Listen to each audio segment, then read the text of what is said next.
Hello everyone.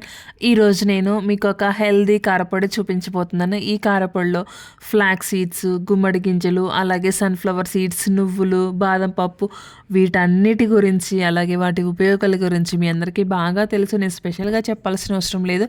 And నేను ఎలా చేసానో చూసేయండి.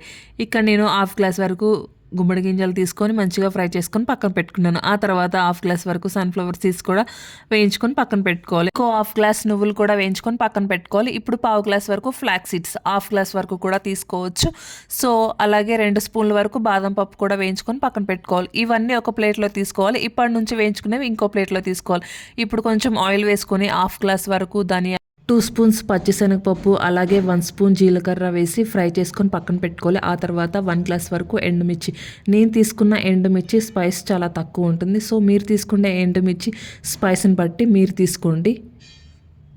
అలాగే కొంచెం కరివేపాకును కూడా బాగా క్రిస్పీగా ఫ్రై చేసుకొని పక్కన పెట్టుకోవాలి. ఇప్పుడు మనం కరివేపాకు, ఎండుమిర్చి, అలాగే ధనియాలు వీటన్నిటిని ఫస్ట్ గ్రైండ్ చేసుకోవాలి. కొంచెం ఉప్పు, పసుపు వేసుకొని గ్రైండ్ చేసుకోవాలి. సో ఇప్పుడు చూపిస్తున్నాను కదా, మంచిగా గ్రైండ్ చేసుకున్న తర్వాత కొంచెం చింతపండు, అలాగే ఇప్పుడు నేను ప్లేట్లో చూపిస్తున్నాను కదా, అవన్నీ మిక్సీలో గిన్నెలోకి వేసి ఇలా పైకి కిందికి అనాలి. సో దట్ ఆయిల్ రిలీజ్ అవ్వకుండా ఉంటుంది. అలాగే మిక్సీ పట్టేటప్పుడు కూడా ఎక్కువసేపు కాకుండా ఆన్ అండ్ ఆఫ్ లాగా పడితే మీకు ఆయిల్ రిలీజ్ అవ్వకుండా ఉంటుంది. అలాగే లాస్ట్లో కొంచెం వెల్లుల్లి వేసుకుంటే మన హెల్దీ కారపొడి అయితే రెడీ అయిపోతుంది. టేస్ట్ చాలా చాలా బాగుంటుంది. చూస్తుంటే మీకు కూడా నోరూరుతుంది కదా. ఇంకెందుకు లేటు, మీ ఇంట్లో వాళ్ళకి షేర్ చేయండి. అలాగే ఇలాంటి హెల్దీ రెసిపీస్ కోసం please do subscribe to my channel. Thanks for watching. Thank you. Bye.